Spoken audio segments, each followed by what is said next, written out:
All right, welcome to the Right Now Project. The Right Now Project is dedicated to anyone who's going through a struggle and is seeking help, information, support, and inspiration. My name is Guy McPherson. I'm the founder here, and your struggle might be overwhelmed with everything going on in the world right now. It might be anxiety, loss, addiction, grief, whatever it is. The Right Now Project is about creating a space through this podcast where people can come without judgment to share their story and all of its incredibleness and not so greatness. We need each other to heal. So I invite you to share your story and watch what happens. Join us at therightnowproject.com. All right, welcome back to the Right Now Project. I can't believe that I'm doing a podcast about my freaking divorce. I can't believe it. I mean, when this started about 5 months ago, when my soon-to-be ex-wife announced this to me out of the blue, I was in complete shock. I was, as I described in the previous episode, found myself dissociating. It was traumatizing. And the irony of me spending all this time, in this field of trauma, interviewing trauma therapists and so forth and survivors, the irony is not lost on me that here I am going through this process. And as I moved through this process, as I continued to move through this process, the question of how the fuck do you move through something? How do you get through this stuff? People talk about it and you see it on social media. Well, you do this and you do, and it's not as easy. It's not as easy. When you're in it, you're like, Jesus Christ, how am I going to do this? And, so this is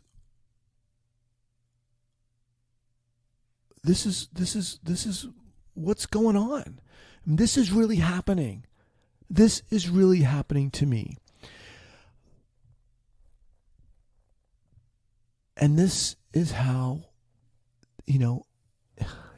it impacted me. I want to share it with you. I want to share it with you, and I want to share it with other men who are going through this process who don't know how, because there's so much stereotype around divorce, right? That people hate each other and they're yelling and they're fighting and they're screaming and there's addiction and there's drugs and there's cheating, and really there was none of that. I mean, except for the fact that L, who I'll refer to as my ex-wife, L, the letter L, except for the fact that when she did announce this to me, she did say that she'd been having an emotional affair, and that, as it turns out now, lasted for a few months. But I didn't know what to do. What do you do? Well, what did I do? So I called my sister, very close to my sister, and she was shocked. I called some close friends who were shocked. Pretty much everyone was shocked. They thought that, I thought you guys were doing great. And I mean, look, great. Were we doing great? No. Great. There were things we needed to improve upon, and there were issues that I think we certainly needed to talk about that we hadn't been talking about. It was kind of like if you're just going along complacent, and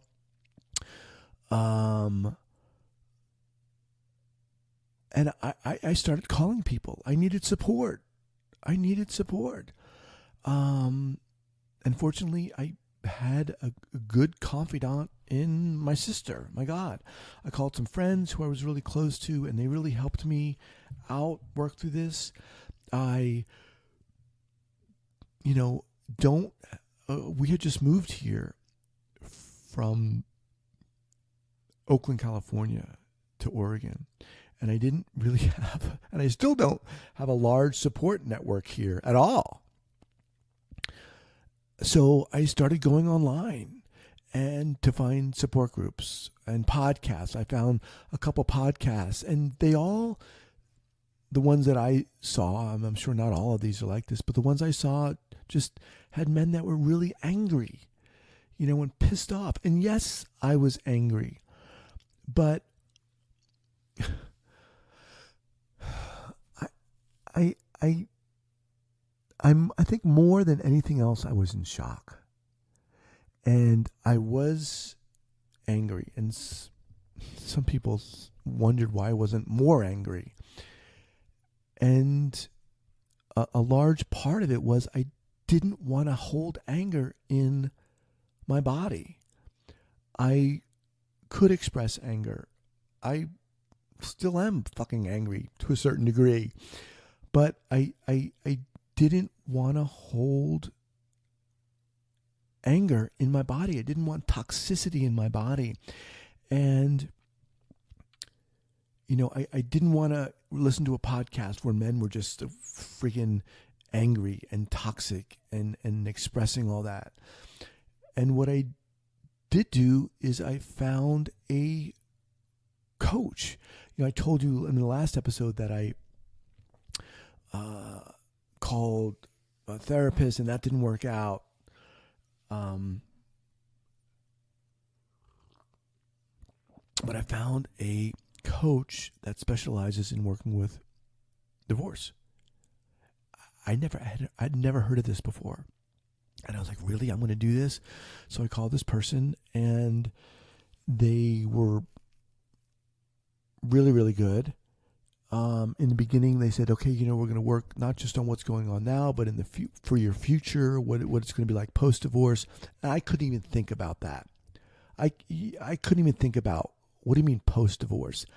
I'm dealing with right now. I can't even think about what my life is going to be like after all this has after the divorce decrees are signed. I can't even think about that. That did become more relevant as the months went on. But so I found a divorce coach, and I hired this person, and it really helped me kind of, I think, stand up for myself. Because where I, now kind of getting into some interesting aspects of this whole thing is that,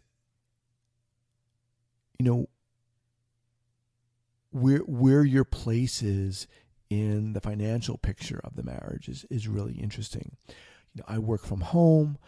I took care of the kids mostly.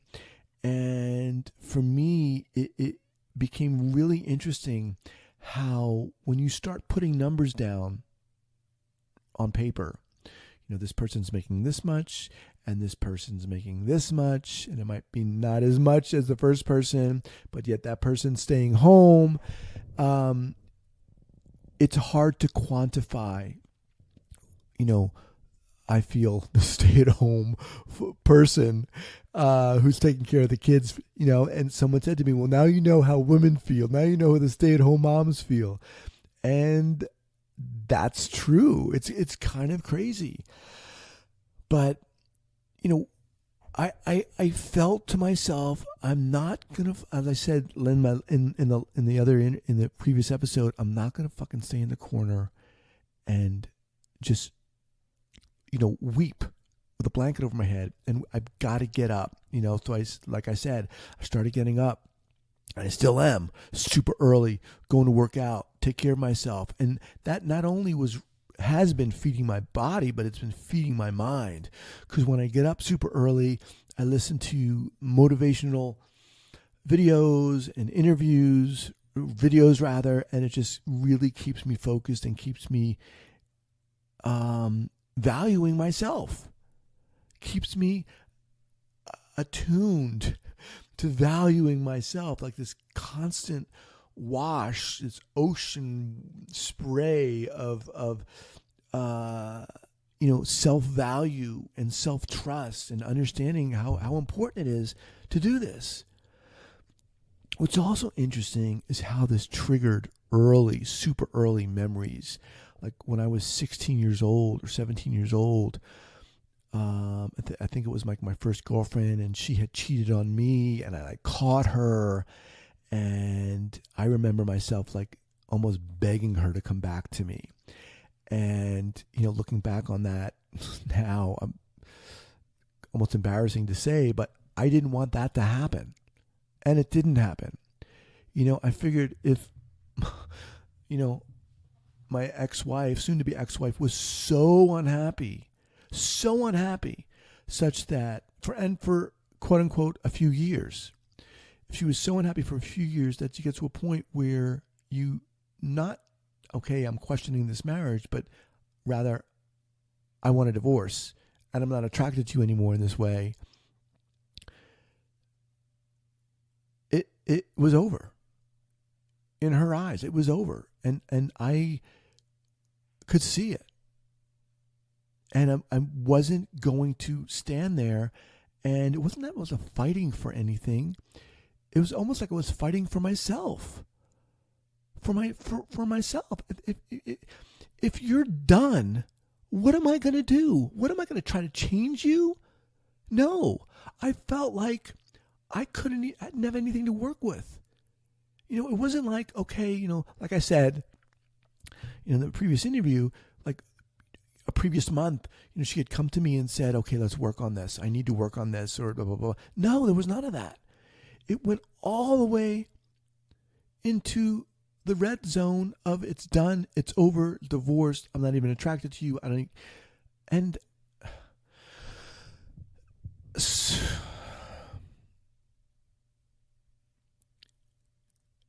mixed with all this, all this almost energy of me needing to, okay,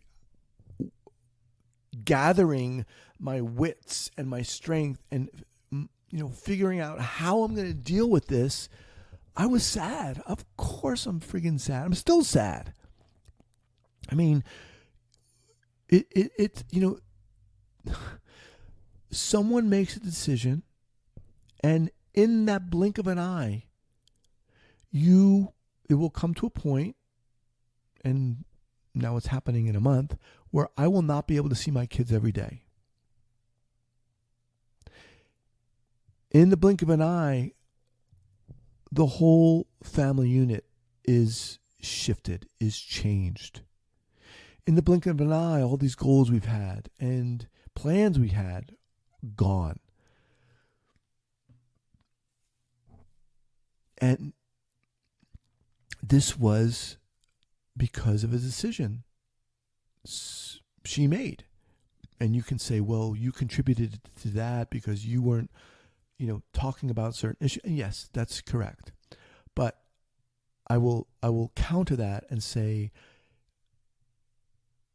it was never to the point where I felt like I was so unhappy that I needed to get a divorce. How do we move through these things? How do we move through these things?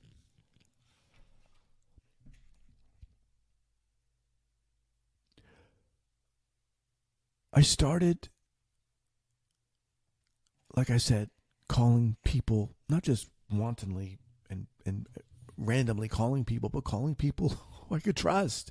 I needed support. All in that instant, my ex-wife, who'd pretty much been my best friend, was gone out of the picture. It became very awkward and tense here in our living arrangement. And especially knowing that we were going to be living together for the next 6 months until she moved out, it got really weird. It got really, really weird.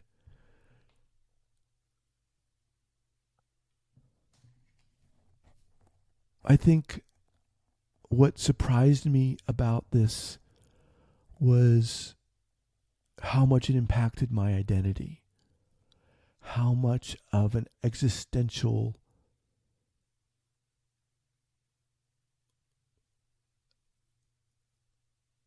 process. It is. I waited pretty much a long time until I got married. I was like, what was I, 40 something? I just hadn't found, the quote unquote, the right person. And, you find someone and you have your boxes that need to be checked.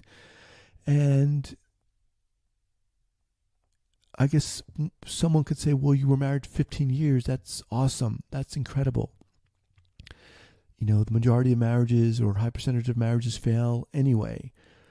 And yes, I realize that. And yes, I appreciate that. But I also valued, communicating if things were getting to such a point where someone was uncomfortable. And that was not here. That was not going down. And I don't know. I don't know. But I will say that I got up, I started taking action, and I'm proud of myself for that. I'm still taking action. I'm proud of myself for that. I'm being proactive. I'm trying to move through this process with as much grace as I can, and that means, agreeing. We both agree that we're not going to, demean each other and badmouth each other, and we haven't been arguing. I mean, there have been some arguments, but certainly not in front of the kids.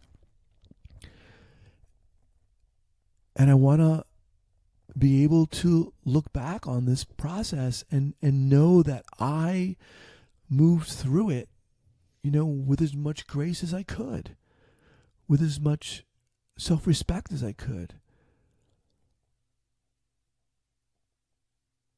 And yes, I'm sad because, the family unit is gone. And yes, I'm sad because my marriage is done. And yes, I'm sad because I'm not going to see my kids as much. But I things have been opening up for me. I've felt a lot more creative, honestly. I will share this. One of the things that did and still bothers me is when people said, you'll get through it. And they meant well, right? You'll get through it. It sucks, but you'll get through it. I don't like that because it, in that moment, minimizes my own personal experience, my unique experience. It minimizes it. It doesn't count for it. You'll get through it. You'll work through it. You're strong. Yeah, but what about all the fucking pain I'm going through? What about the uncomfortability and the sadness I'm going through? What about the shock and the dissociation I'm dealing with? I don't want someone to tell me you're going to get through it. There's a time for that. But it's not right at this time for me, And, people will say, well, it sucks, but the kids will get through it. How do you know?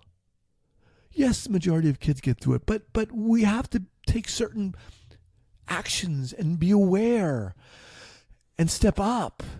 And those kind of statements, though they may be true in the long run, they diminish the immediate actions and feelings and pain that are going through in that moment. So, oh man, as I was going through this and as I continue to go through this, it really made me think about how do we move through our pain of life? Not just trauma, but the anxiety, the overwhelm. How do we get through it? What do we do? And I shared with you that this was the impetus for me creating the Right Now Project, the membership, and the podcast. And I don't want to hold back. In my telling of this, and in my process of healing, whatever that's going to look like. For me, it's a lot of movement. It's a lot of action. There's a lot of getting up and moving around. And no, I don't have all the friggin' answers. I don't. But I do know that I need people around me to heal. I need people around me to heal. And I think for the most part, we all do. We're human friggin' beings. Oh, man. All right. Look, if you're interested, if you're on your own journey and you want to share your story or take part in the healing process, whatever that may look like for you, come join me at therightnowproject.com.